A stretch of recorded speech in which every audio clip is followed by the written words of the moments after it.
Good morning, church. It's great to have you here. It'll be good to say hello to everyone in the comments. I know that it looks a little bit different this morning, but we are starting part one of a part two series of At the Table. You know, we've done it previously, and we just thought it'd be great to bring the table back out again, but really to discuss this whole topic of relation tips, and today we'll be talking about marriage. But before we do that, we are going to have a time of worship.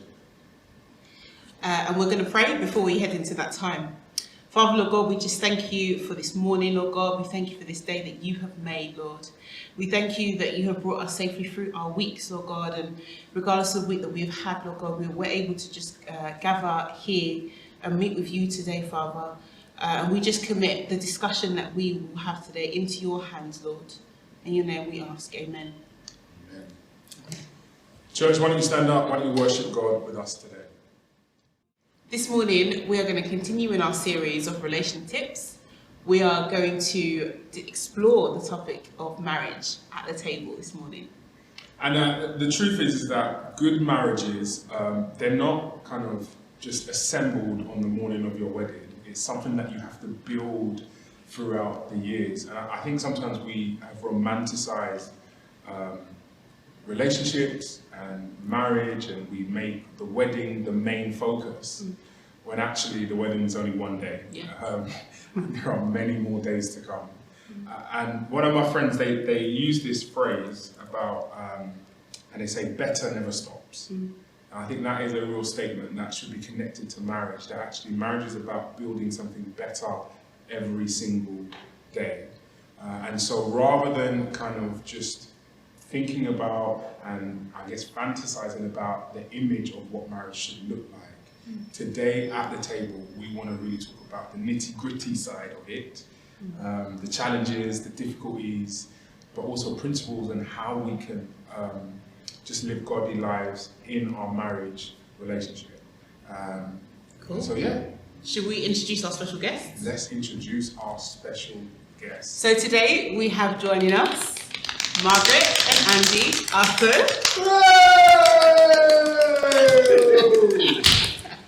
an amazing couple in our church, and we are just excited to hear just the words of wisdom that you're going to share with us about how to build a successful marriage.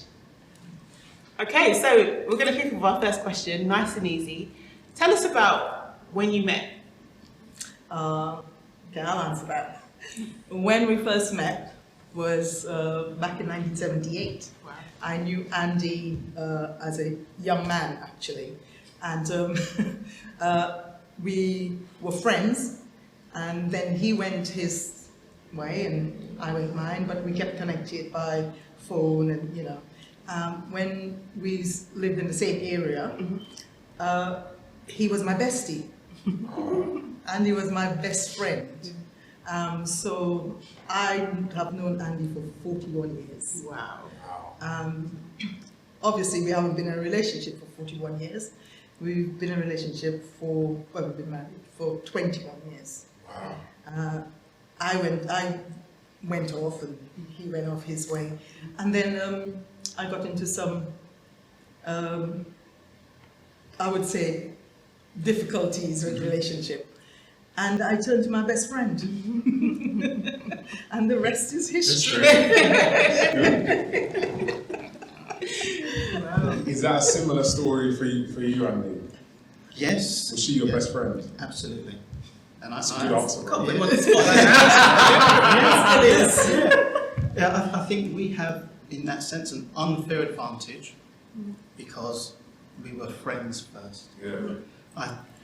From a personal point of view, I think it's imperative that you start. I understand the physical attraction, but the foundation for us, and this is one of the aspects why we think it works, is that the friendship has never gone away. And so we've had a foundation to build upon, and that was friendship. And as a friend, we spoke about everything. Yeah. So there was nothing that was taboo or not allowed. Yeah. Because sometimes in relationships, there are things you talk to your best friend that you wouldn't talk to your partner. Yeah. So that's an area of failing, because as a best friend, we talked and continue to talk about everything. So if that was the foundation, so it was a natural progression after that. So when you talk about like a friendship, so we talked a little bit about how marriages are built. Yes. And they're not just, it's not like an IKEA wardrobe, we just Put it together. I'm pretty rubbish at putting IKEA wardrobes together. But it is something that you build. And so, could you say actually one of the first or the foundational thing in that building program, if you want to talk about marriage like that, is making sure that you guys are friends? 100%. Yeah. 100%. Before, the introduction was the wedding day. So the wedding day is the beginning of a different relationship. Yeah. Because you now two are now becoming one. Yeah. But the friendship before that, if I can use this kind of analogy, it's like when you have a plant. I'm into gardening now, getting old. So, you know, all the preparation that goes before the flower. So you till the soil, you put the seed in, you water it. All that prep work goes to the end result. If you don't do that part, the rest is irrelevant. So the friendship, the character, the knowing the person, that bit that's everything. So once we do that bit, basically a daffodil can only be a daffodil. But the end result, right? So now we're watering it, you invest in the time, day and night, getting to know everything there is to know about gardening, and then there you go, bam, you see the beauty of it. So the friendship is the cultivating of the relationship. It's really good. I'm trying to figure out whether you're really excited about your marriage or really excited about gardening. I'm just trying to figure both. So we mentioned earlier about like one of the things that we observe in our culture is the wedding day and how did he propose and all those things they seem to be the most, the biggest thing, and no one really then talks about what happens afterwards. Do you know what I mean? And so that it kind of creates this unhelpful image and picture in people's minds. And so today we kind of just want to dive into a little bit more about what happens after. So after the spectacular event of the proposal and the spectacular event of the wedding, where you pay for hundreds of people to come and eat your food, and never see them again. And all of those, your frenemies. All of those things and whatnot. Let's talk a little bit about the after. So you guys have been married for 21 years. Yeah. That is a long time. Yes. That is Easy, I'm Jeff, just saying. In a world that is very much fickle, where we don't often celebrate longevity, we don't often celebrate people going the distance, and very short-sighted. Just talk to us a little bit about the after the wedding. After the wedding, life begins. Yeah. Because it's seriously, when you say after the wedding day, life begins, because now the marriage begins. You know, and you are two people, and if you didn't have that friendship and that, get to know each other, chat first, know each other first, you are opening that door, and there's two of you, what now? Like, that's what you go like, what now? Now it's bills and food and this bill and that bill. You have to sit down now and you have to be able to communicate these things, because you didn't have that before. Well, you had the marriage, the wedding bill, the food, but you didn't have the electric bill and the gas bill and things like that. So now you're starting that. And when you go into that, you have to be able now to communicate with each other, to talk about these things, because hard times will hit, and you have to be able to work out the hard times. And in some instance, we use communication. We say communication. Everybody says, how is it? Communicate. You know. I was I would say that I was one of the people that actually felt I felt too bad communication. So, you know, I fell down on that, and we learn the hard way. We learn the hard way, and now I know when people say communication, communicate. You know, don't just say it's kind of cliche, because that's what happens. When people ask a question, you go communicate, and they go, yeah, well, you heard that like 1,000 times. Yeah, well, take it from me. When you don't listen, you fall for it. You fall down on it, because when you don't communicate with each other, you go to your corners, and that's the start of something bad. You know. Wow. So after the wedding, the marriage, you are walking together now. It's like the pastor that came and tied Kimmy and her husband feet together. When you are now tied together. So you have to walk in rhythm now. You have to start walking in rhythm. And I'm not saying at the beginning you're not gonna walk out of rhythm, because believe me, Andy was my very, very bestie, but I never actually lived with Andy. It's one thing to know someone. It's one thing to know somebody, and it's another to live with them. And I'll give you something. Sorry, Andy.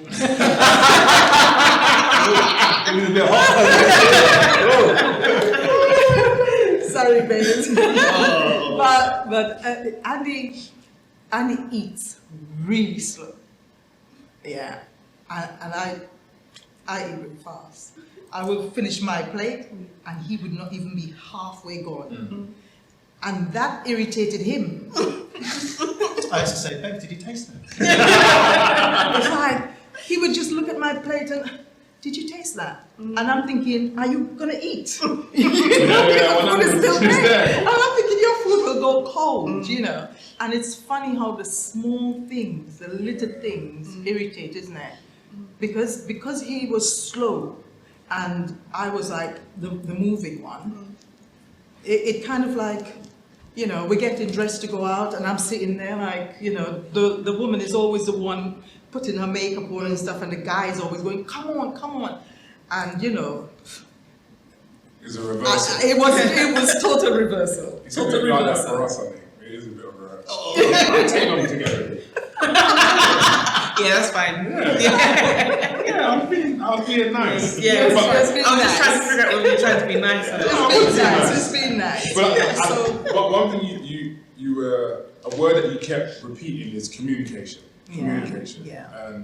And I think it was it last year, beginning of last year, that's when me and you started to go for dinner and just, do you know what I mean? And I think for me, just trying to understand, me wanting to be a better husband and all this type of stuff, that was one thing that you constantly kept saying to me is, Jay, you've got to communicate. It's important to communicate and stuff. So I can communicate, but communication isn't just about talking. No, that's a very broad definition of the word communicate, in the sense that with your spouse, it has to be very targeted and specific, because earlier on I mentioned about getting to know. So it's that kind of terminology in the Bible where it says Adam knew Eve, the sense of intimacy. So I mean, like for instance, I've heard in talking to other men in empowerment, they don't even know their wife's favourite colour. They don't know whether they like flowers. So if you put a situation where, and this is just through conversation, a person forgot his wife's birthday, so as a last minute resort, he ran into a petrol station and bought his wife some red roses. His wife neither likes the colour red and she doesn't like flowers. Particularly from a petrol So a station. situation that he thought would be beneficial to him, is all of a sudden now you forgot my birthday, you bought me red flowers. I just like, Andy, why are you telling everybody that's what I did? You're talking about Jeronne. Never. so the foundation about getting to know so that those first years of marriage where I can After talk the about for myself, I mentally took on the responsibility of getting to know intentionally my wife. So when I know a favourite movie, a favourite colour, everything about her. So you get to the level where it's not even a verbal. Yeah. She can finish my sentence. Yeah. I can look at her and she knows by my look what I'm saying. So that's what we're talking about, communication. So before we came here, I was saying there have been times in our relationship where we've had adversity and it's actually put us closer together. And Max mentioned earlier, sometimes it can draw people apart. Corners. But if you know one another, when you go into this marriage, there's got to be an air of vulnerability because I'm going to open myself up to you. You're not only seeing the great stuff, but you're seeing the warts and all, but you still love me. So when I say communication, I'm talking about investing, when we talked about the soil, investing in knowing your partner. You know their strengths, And that's just spending time the together. weaknesses. Spending quality time. Together. Not just quality, but it's got to be intentional. Well, guys, listen, I know you'll be blessed by this, and just want to thank Andy and Margaret. We will be having another segment after this time of worship, so please stand up, let's give God praise, and we're going to jump back into this conversation at the table. Welcome back to our conversation on RelationTips. I remember when we were dating, and when we would go to like weddings and stuff, the minister would always talk about how hard marriage was. Yeah. They would always tell you, the difficulties and adversities that you'd come up against. And Jeronne would always ask me, like, why do they always talk about how hard it is? Yeah, because this is a happy day. It's supposed to be like joy, and the guy's up there saying it's hard, it's hard. And then we got married. Yeah, then we got married and we were like, we understand why it's hard. Yeah, or why they spoke about it being so hard. difficult. So what would you say were some of your preconceived ideas about marriage before you got married? I must admit, because I was born in Trinidad, I didn't have any of that. My mom and dad was married, we were married for many years, and because we grew up with somewhat of the Indian culture, you went to school, you met someone when you left school, you got married, and you had children, and you took care of your children and your husband. That was it. Hard, difficult, or easy, you were married. And therefore I didn't have this, marriage must be really difficult, or marriage must be this or that. You got married, that's it, So I would say, like, when I did get married, it was like, well, all right, nobody told me this, because you guys got it, oh, it's so hard, this is difficult, and then because of where I came from and the culture that I came from, none of that was there. So I had to sort of find my feet myself, and because of that I ran into trouble, obviously, but from every closed door there's a big open one. Because now I am happily married and learn all those lessons of, yes, it is difficult. Wow, like I said, I didn't know that. No one told me that.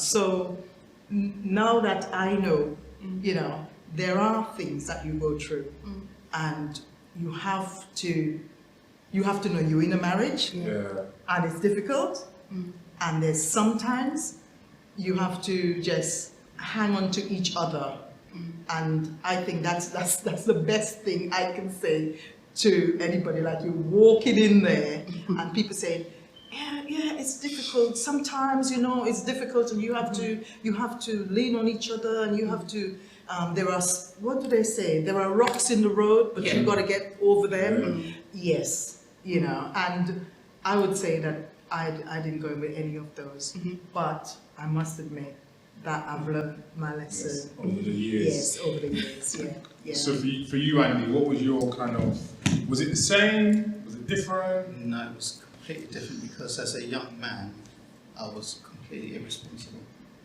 So marriage wasn't something that I even considered until my later. Later. Yeah, so as a young man, in the outside world, Yeah. it was a different mindset. So the only kind of yardstick was my parents. Yeah.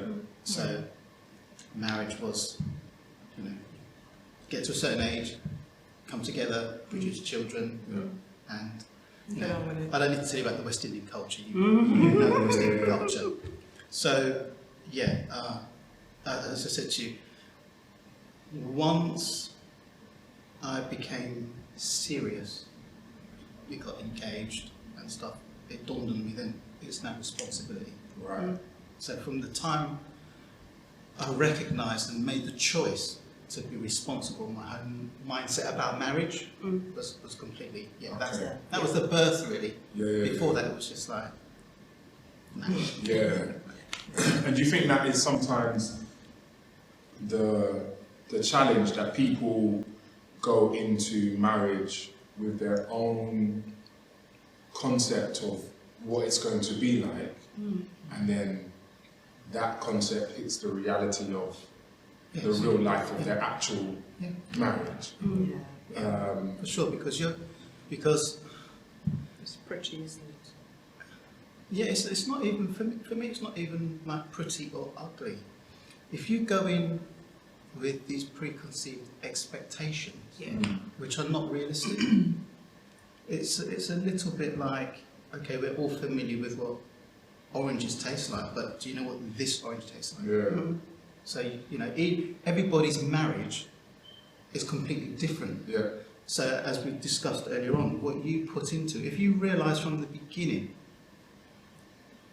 it's going to be a result of what I put into it, that's completely different than going and thinking, oh, it's supposed to be X, and we haven't achieved that, so you know what, I'm out.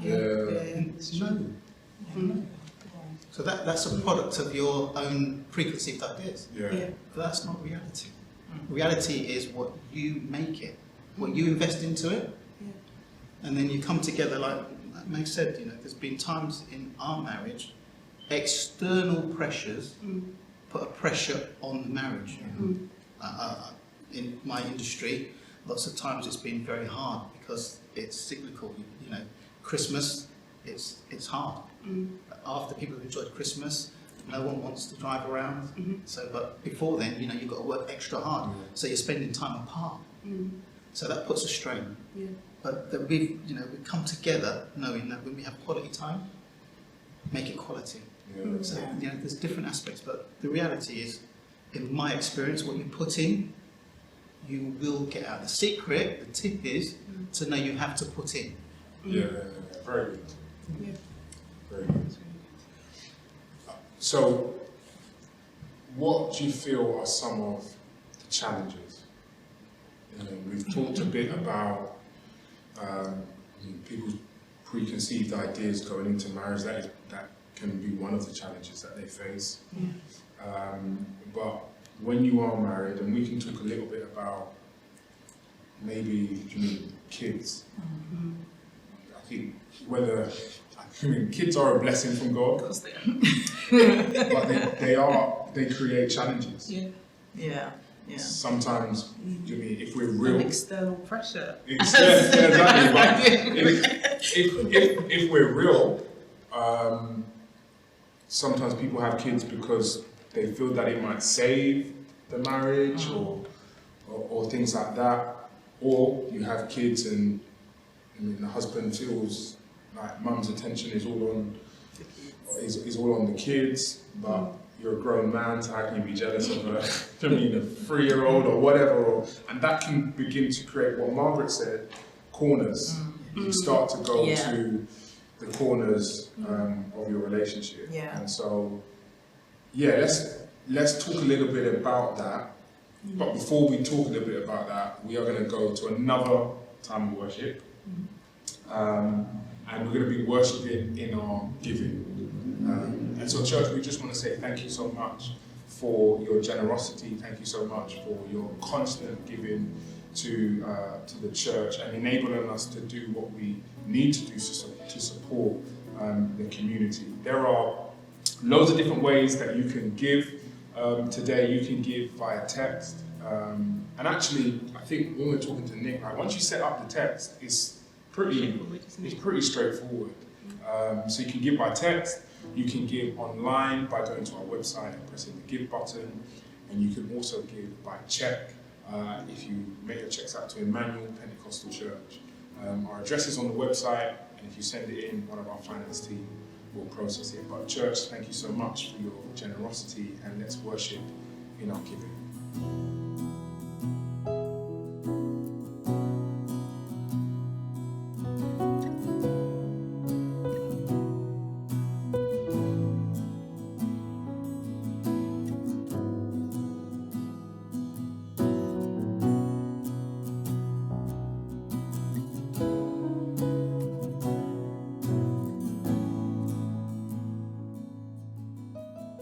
We are back and we are going to dive a little more into the conversation. So the question was about the challenges of marriage.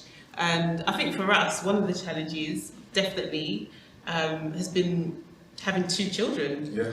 The introduction of 2 additional people in our lives has had come with its challenges. Yeah, I think like when you get married and the focus is very much on you too, or the bills and all of those things, and then when you have children, the focus now moves from each other to how do you facilitate keep these kids alive, basically. Do you know what I mean? But still having to consider each other. But still having to, and I think one of the things that we found with just our experience is sometimes kids they're like the perfect fertile ground for insecurities to grow. And I think especially what you guys were talking about in terms of communication. Yeah. When you don't communicate, when you're not talking, when you're not listening, when you don't know your partner, it is very easy for your insecurities to grow and grow. As a mum, I don't know how it is. Yeah, I mean, the focus does shift from the marriage to the children, but ultimately they are a part of the marriage, and in order for us to be good parents to them, our marriage has to be at its best, doesn't it? So we've had to figure out how not to take the focus off of our marriage and working towards that being the best that it can be, so that we can then parent our children effectively. And it is in that order, isn't it? Yeah, that's right. It's got to be marriage first. Marriage first. Yeah. And then children. Understanding that in real time, though, it feels like kids first, then. But I think it's trying to be intentional. Whether you do date nights or things like that. For some people, date nights work. For some people, they don't. I mean, you get to date night and you just literally like you're exhausted. Like so, yeah. I think what's the most important thing and what you guys have been kind of a relation tip is intentionality. Yeah. As long as you are intentional. Yeah. Yeah. I mean, you'll get what you get what you put in. Yeah. Kind of thing. Yeah. So, for you guys, your experience was a little bit different in terms of when it comes to kids and stuff. And it'd be great to just elaborate on that a bit more. Yeah. Well, I have 3 children. No, we have 3 children because I'm married to Andy. Yeah. And seriously, if you think about it, like when people have children, they bring them up together, and and I would say, being with Andy, it's not like it's my children. It was never my children once I'm married to you. This is our children, and they actually fully loves him. He loves them. They go to him, for advice. As a matter of fact, sometimes they talk to him more than they talk to me. And I can see it. I'm never jealous, but they do. They go to him sometimes more than they come to me, and that's really good because now they know that they can trust him. They can talk to him on any subject, And what did you do? So, because on one level, I mean, the power is in all your hands because they're your kids. Yeah. So what did you do? What were some of the things that you did that made it easier for Andy, for that assimilation of now they're not my kids, they're our kids? How did you? Making it easy for Andy. I think always getting the kids together with him. We always group as a family, and always, I know, like you just said, it's my children. I know them. So I know my son loves wrestling. And I would actually talk to Andy about what he likes. He would then intentionally, when he gets him a gift, it will be to do with wrestling. The bond is starting, Same with the girls, you use the same thing, they like this or they like that. And when they're all talking together, if we have dinner and all of them are there and they're talking to him, and then they would get to know each other more. And that comes back to communication, because now they're communicating, and when they go out to get a gift or something for each other, they intentionally buy the gift that the person likes, and therefore it brings them closer, it bonds them more, because he knows about wrestling, my son loves wrestling, it's just something that I think like the word intentional keep coming up, but you have to be intentional. You can't just say, it's my kids, this is my husband, and he's over there and you are here with your children. No, because now when you marry someone, you are a family. So because you got married and you already had the children, you can't have kids here and him here. It has to be all in one, So I think getting them to know each other is very, very important. Very important. For you, Andy? Yeah, my stance is very, very. The stance is simple. From a kid's point of view, I need them to see that I love their mum. That's the example. So they know. It's not they must know. They must understand that within our environment there's love.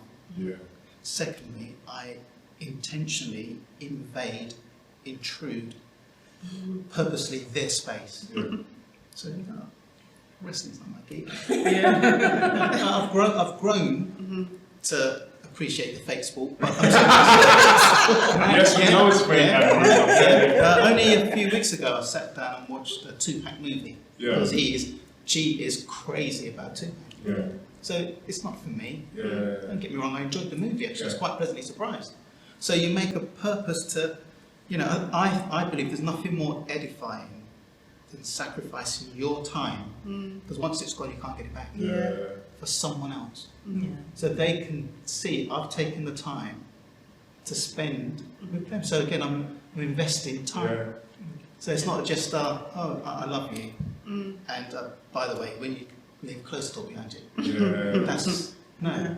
There's a price to pay, but I went into it knowing. So there's an old and excuse the terminology, an old West Indian saying, so they may be familiar with it.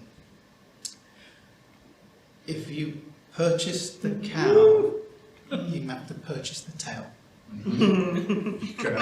You're gonna have to explain that for us British-born people, Right? and for everyone. Don't dig yourself into a hole. Yeah, so come on, give us some translation. But it's good though. No, right, so excuse the term, right, so you've got to take the whole package. Yeah, it's very good.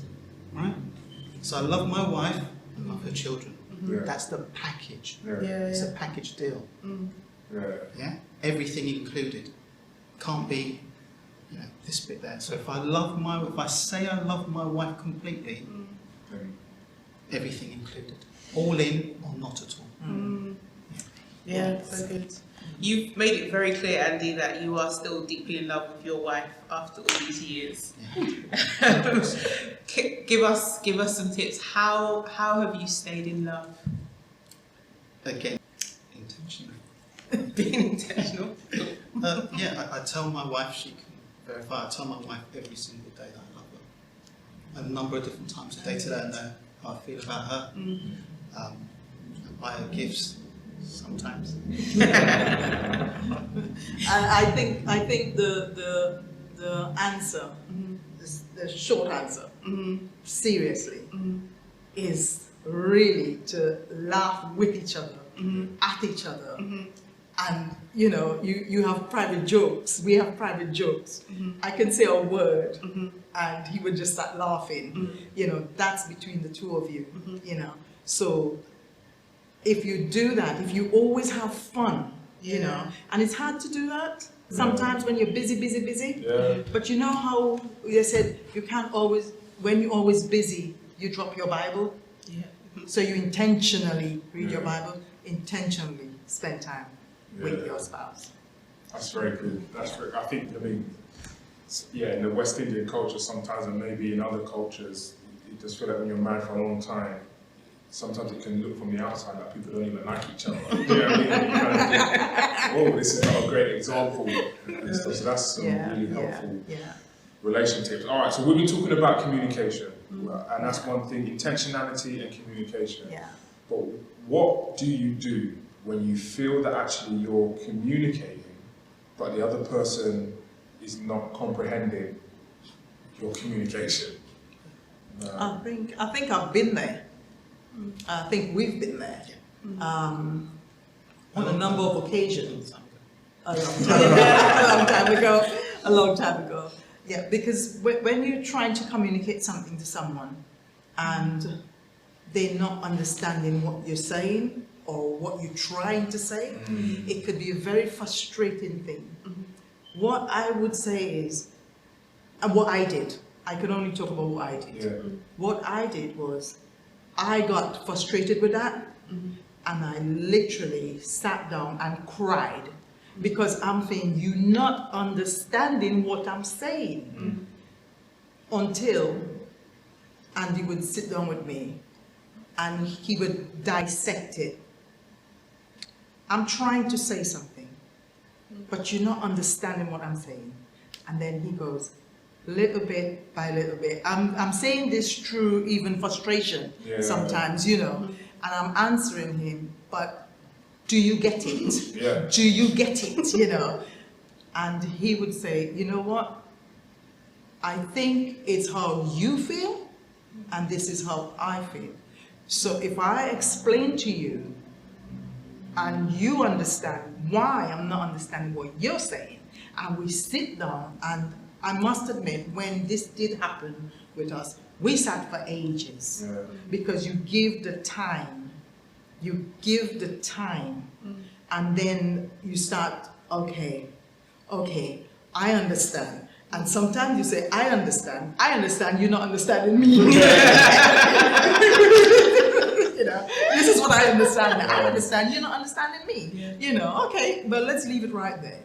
And there are some times in marriage you have to leave something right there for a while. Yeah, that's very good.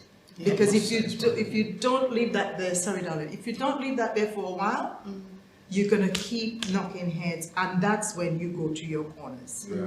And that's not happening. And that does not happen with us. Yeah.